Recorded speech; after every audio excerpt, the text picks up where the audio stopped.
3 days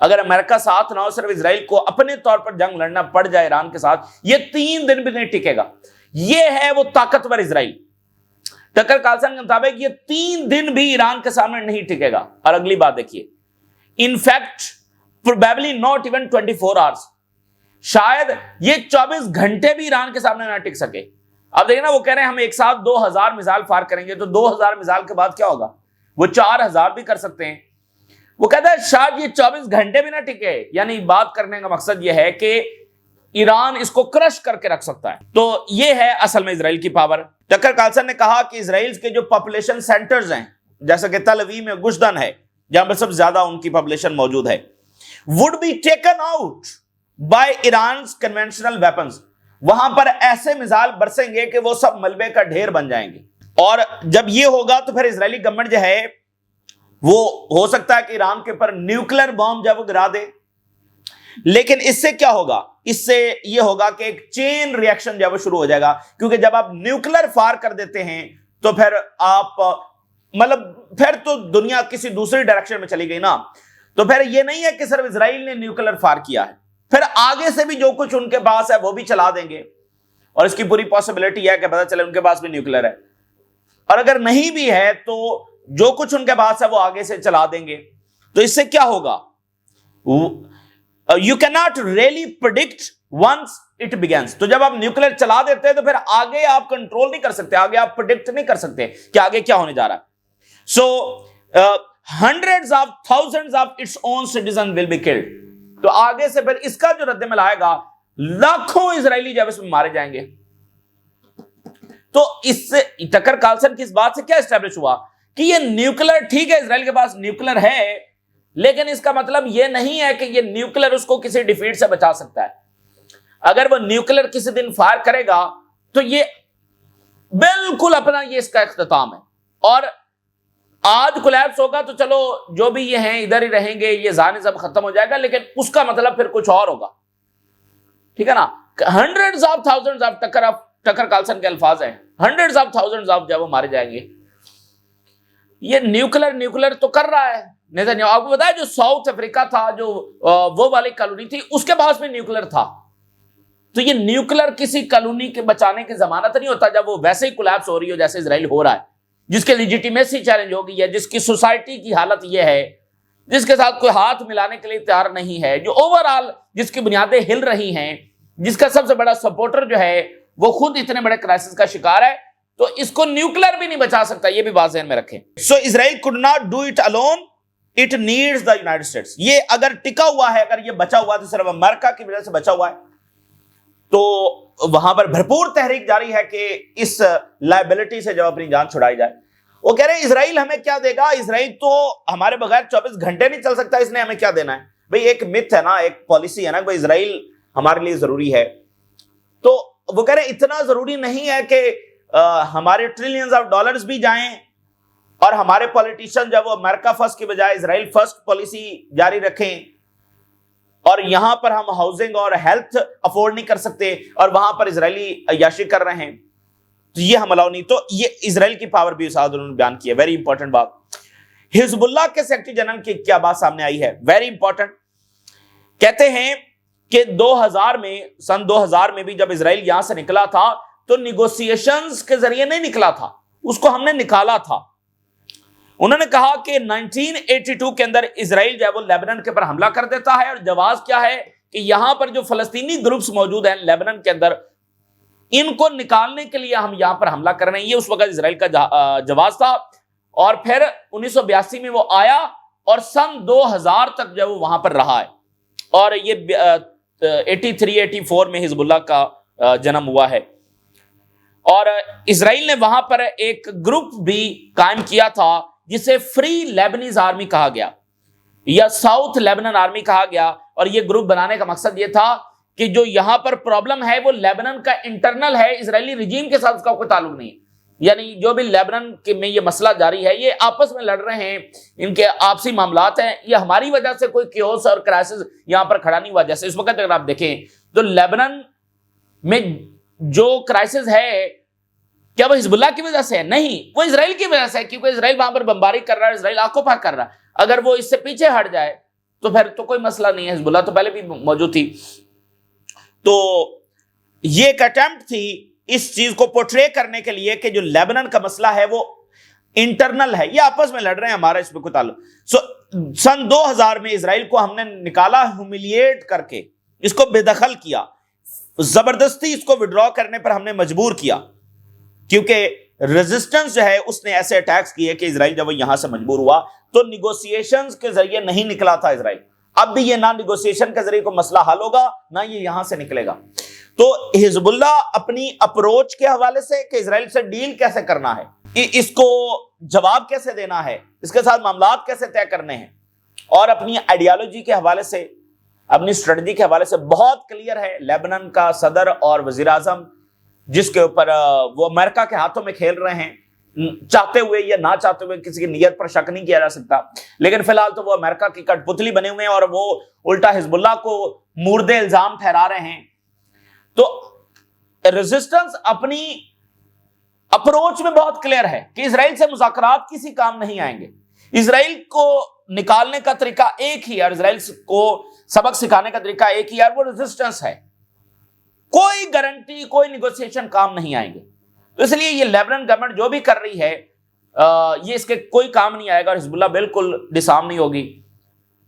حزب اللہ دیکھیں کئی دہائیاں گزر چکی ہیں اور بہت انہوں نے قربانیاں دی ہیں, تو ایک لیبنن کا ایک صدر آ کر جائے وہ ایک سائن سے اس ریزسٹنس کو جس نے لیبنن کو آزاد کروایا ہے ڈسارم نہیں کر سکتا ہے. تو لیبنن کے صدر اور وزیر اعظم کی یہ پالیسی خود لیبنن کو نقصان پہنچا سکتی ہے, ٹھیک ہے نا, اس لیے ان کو جب اس پر دوبارہ غور کرنا چاہیے. لیکن بہرحال ایک عرب ملک جو ہیں وہ بھی چاہتے ہیں کہ حزب اللہ ڈسارم ہو جائے, تو یہ ایک مسئلہ چل رہا ہے وہاں پر.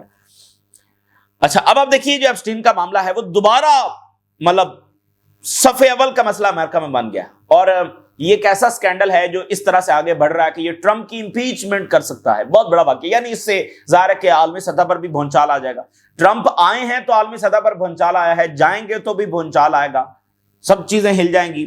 کیونکہ دیکھیں اس وقت رشیا تو نہیں چاہتا کہ ٹرمپ جائے, کیونکہ رشیا کے نیریٹو کو ٹرمپ نے سپورٹ کیا ہے کہ بھئی ٹھیک ہے یہ یوکرین جو ہے وہ نیٹو انہوں نے جنگ چھیڑی ہے, تو رشیا نہیں چاہتا کہ ٹرمپ جائے. تو اس لیے ایک عالمی سطح کے اوپر بھونچال آئے گا. یورپ چاہتا ہے کہ ٹرمپ جائے کیونکہ یوکرین کی جنگ میں ان کی سپورٹ جو وہ امریکہ نے ختم کر دی ہے, اور مڈل ایسٹ میں تو ٹرمپ ظاہر ہے کہ سب سے بڑا سپورٹر ہے اسرائیل کا. تو ٹرمپ نے سچویشن روم میں ایف بی آئی چیف کو اور اٹارنی جنرل کو اور باقی ایڈمنسٹریشن کے لوگوں کو بلا کر وہاں پر میٹنگ کی ہے, یعنی جو سب سے سیکیور روم ہے, اور جہاں پر بیٹھ کر ملکوں پر حملے کے حوالے سے اور نیشنل سیکیورٹی میٹنگز ہوتی ہیں. یعنی کچھ ایسا ہے کہ جس سے ٹرمپ بہت زیادہ, یعنی اوول آفس میں میٹنگ نہیں کی, سچویشن روم میں جا کر میٹنگ کی ہے کہ کوئی یہاں سے ایک بات بھی باہر نہ جائے. یعنی یہ اتنا سینسٹیو معاملہ ہے کہ ٹرمپ کی کرسی اس سے جا سکتی ہے. اب مثال کے طور پر آپ ذرا خبریں دیکھیے. CNN exclusive, Trump administration holds situation room meeting over house effort to force release of all DOJ Epstein files. اب ادھر سے پریشر آ رہا ہے کہ تمام فائل جب وہ ریلیز کر دی ہیں. ایرانی media, Trump presses House Republicans to stop vote on Epstein file release. تو ٹرمپ جو ہے وہ اپنی پارٹی کو کہہ رہے ہیں کہ اس چیز کو یقینی بناؤ کہ یہ ووٹ جو ہونے جا رہا ہے اس کو کسی طریقے سے روکا جائے یا ناکام بنایا جائے. The New York Time, Trump ramps up pressure on GOP to thwart Epstein vote. CNN, Trump is getting pulled deeper and deeper into Epstein drama. یہ امپورٹنٹ بات ہے کہ ایک سکینڈل ہوتا ہے وہ آیا وہ ختم ہو گیا نہیں, یہاں پر سکینڈل میں ایڈیشن ہو رہی ہے, ہر مہینے بعد 15 دن بعد اس میں کچھ اور آ رہا ہے. تو ٹرمپ اس ایپسٹین ڈراما میں ڈریگ ہو رہا ہے, ایک دلدل میں وہ پھنستا چلا جا رہا ہے. ایویڈنس پائل اپ ہو رہے ہیں, ایویڈنس جمع ہوتے چلے جا رہے ہیں, اور آج جو ایویڈنس آئے ہیں پچھلے 24 گھنٹوں میں وہ تو بہت ہی زیادہ ہیں. دی ٹائم برطانیہ کا جو میگزین ہے اس نے کیا لکھا ہے, President Trump and his top officials spent scrambling to defend him against damaging emails. پورا زور لگا رہے ہیں کہ ٹرمپ کی شہرت کو, ریپیوٹ کو اور اس سارے معاملے سے کیسے بچایا جائے. ٹرمپ انتظامیہ کا سب سے بڑا فوکس اس وقت یہ بنا ہوا ہے, اور ہاؤس ایفرٹس یہ ہیں کہ ایڈیشنل فائل جب وہ ایپسٹین پروسیکیوشن کی ریلیز. دیکھیں اس میں امپورٹنٹ بات بتا کیا ہے, یعنی ایک تو یہ ہے کہ اس میں کم عمر بچیاں جو ہیں ان کے ساتھ زیادتی کی گئی, اور وہ ایپسٹین جو ہے وہ اس حوالے سے کنوکٹڈ ہو چکا ہے، یعنی وہ ایک ایسا شخص ہے جس پر یہ الزام ثابت ہو چکا ہے، تو جو بھی اس کے ساتھ جڑے گا یعنی وہ بات پھر درمیان میں نہیں ہے، اس پر وہ بات اسٹیبلش ہو جاتی ہے کیونکہ ایک کنوکٹڈ کے ساتھ اس کا تعلق ثابت ہو رہا ہے۔ اچھا، لیکن اس کے ساتھ اگلی بات کیا ہے؟ ایک تو آپ دیکھیں نا کہ وہ دنیا بھر کے کانفلکٹس میں بھی اس کا ہاتھ ہے، خانہ جنگی میں، اسلحہ ڈیلز کے اندر، اور اس کے ساتھ اس میں پراپر مرڈرز کی چین ہو سکتی ہے کیونکہ وہ سارے لوگ ہیں نا، وہ وہیں پر بیٹھ رہے ہیں، ایپسٹین ان میں ڈیلز کروا رہا ہے، ٹھیک ہے نا، کہیں اسلحہ ڈیلز کروا رہا ہے، کہیں تخت لٹنے کی، کہیں اساسینیشنز کی، اور خود ایپسٹین کے جو وکٹمز ہیں، مثال کے طور پہ ایک خاتون تھی جس کا تعلق بتایا جا سکتا ہے، اور اس کا بھی مرڈر ہوا اور مسٹیریس حالات میں ہوا۔ خود جو ایپسٹین ہے اس کا جیل کے اندر کہا جاتا ہے کہ خودکشی اس نے کی، سب یہ آئسولیشن میں تھا، اور ہائی سیکورٹی پریزن جس میں 24 گھنٹے کیمرے میں نظر ہے، وہاں پر اس نے کیسے خودکشی کر لی، اور جو اس نے خودکشی کی ہے وہ فوٹیج غائب ہے، وہ 1 منٹ میں جب وہ خودکشی دکھایا گیا ہے، ٹھیک ہے نا، تو وہ 1 منٹ فوٹیج غائب ہے، تو وہ اس لیے کہا جاتا ہے کہ اس کا بھی مرڈر ہوا ہے۔ تو اس میں پوری مرڈرز کی بھی چین ہے، تو یہ معاملہ یعنی اتنا سادہ نہیں ہے۔ وہ ایک تو گلوبل لیڈرز کے نام آ رہے ہیں، پھر تختے الٹے گئے، جنگیں کروائی گئیں، سول وار چھڑی گئی، موساد نے پتہ نہیں کیا کیا کچھ کیا، کتنے لوگوں کو مارا گیا ہے، تو یہ تو بہت سارا کچا چٹا جو وہ کھلے گا۔ تو اب یہ آپ دیکھیں ای میلز، آپ دیکھیں کیا جیفری ایپسٹین نے ایک ای میل میں لکھا اپنے ایک دوست کو، ایک کامن فرینڈ کو، کہ میں بہت سارے برے لوگوں سے ملا ہوں، none as bad as Trump، کوئی بھی ایسا شخص مجھے نہیں ملا جو ٹرمپ جتنا برا ہو، ٹرمپ سے زیادہ بیڈ برا کوئی بھی نہیں جس سے میں ملا ہوں۔ Recall I have told you, میں نے تمہیں بتایا تھا کہ I have met some very bad people, none as bad as Trump, no one decent cell، کہتا ہے اس کی باڈی میں ایک ڈیسنٹ سیل بھی نہیں ہے، یہ اتنا برا شخص ہے in his body, so yes dangerous، یہ شخص بہت ہی خطرناک ہے۔ یہ آج جو ابھی اس کی ای میل لیک ہوئی ہے اس میں یہ آج ڈیٹا آیا، اب مطلب اس سے آگے اور کیا ہو سکتا ہے۔ So New York Time, after Trump split Epstein said he could take him down، New York Time لکھ رہا ہے، دیکھیں سب سے اوپر یہ معاملہ چلا گیا، دونوں کا جھگڑا ہوا، تو اس کے بعد ایپسٹین نے ٹرمپ کو کہا کہ I can take you down، میرے پاس تمہارے خلاف ایسے ایویڈنسز ہے کہ میں، تو دیکھیں نا اس کا مرڈر ہوا ہے، اور وہ ادھر ٹرمپ کو یہ دھمکیاں لگا رہا ہے، اور مرڈر کب ہوا ہے؟ ٹرمپ کے ٹینیور میں ہوا ہے، ٹرمپ کی حکومت کے درمیان پچھلی میں اس کا مرڈر ہوا ہے، یعنی کہا جاتا ہے جی سوسائڈ ہوئی ہے لیکن allegedly مرڈر۔ تو یہ آج کا ڈیٹا میں آپ کے سامنے رکھ رہا ہوں کہ ایپسٹین نے دھمکی لگائی ٹرمپ کو کہ I can take you down۔ Daily Mail نے لکھا ہے آج، Epstein claimed he had photos of Dirty Donald. Dirty Donald کی فوٹوز ہیں with bikini clad girls in his kitchen in emails released by Republicans۔ خواتین کے ساتھ بیڈ ڈرٹی پکچرز اس کے پاس ہیں ڈونلڈ ٹرمپ کی۔ پھر آج کی ای میلز میں جو نیا ڈیٹا آیا ہے کہ ٹرمپ کو 30 ملین کا باقاعدہ لون ملا ایک کسینو سے، اور وہ ایپسٹین کی وجہ سے ملا۔ اب آپ دیکھیں اس میں پیسہ بھی انوالو ہو گیا، اس میں کم عمر لڑکیوں کے ساتھ زیادتی ہوئی وہ بھی انوالو ہو گیا، آگے پتہ نہیں کیا کیا کچھ جو ہے اس میں، اور وہ سارے لوگ انوالو ہیں جو دنیا بھر میں جنگیں کروا رہے ہیں، اور سب سے پیچھے کیا ہے؟ موساد جو یہ سارا کچھ کروا رہی ہے۔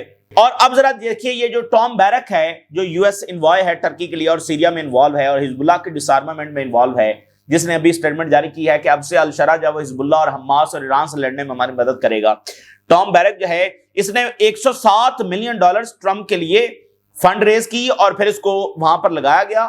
بہت بڑا یہ زائنسٹ ہے، اور اس کے حوالے سے جو ای میل سامنے آئی ہے 2016 کی لیک ہوئی ہے، جو آج ڈیٹا آیا ہے اس میں جیفری ایپسٹین نے اس کو کہا send photos of you and child make me smile, paedophile یعنی کہ، ٹھیک ہے نا، اپنی اور ساتھ اس کی جو فوٹو بھیجو اینڈ میک می اسمائل، تو یہ بھی اس میں انوالو ہے، ٹھیک ہے نا، اس کا بھی ڈیٹا اس میں آ گیا ہے۔ یہ سارے زانسٹ ہیں، یعنی دیکھیں نا اسرائیل کے لیے ایپسٹین کیا کر رہا تھا؟ Black mailing videos, black mailing evidence, اور پھر ڈیلز کروا رہا تھا، کنیکٹ کروا رہا تھا، جیسے رشینز کی ڈیل کروانے کی کوشش کی لیکن رشیا جو ہے وہ بشار الاسد سے پیچھے نہیں ہٹے۔ پھر ایک ای میل سامنے آئی ہے جس میں کلائمیٹ چینج کا ایک ایونٹ ہو رہا تھا جس میں ورلڈ لیڈرز آ رہے تھے اور بہت سارے اور لوگ، جس میں گلف لیڈرز بھی شامل تھے۔ تو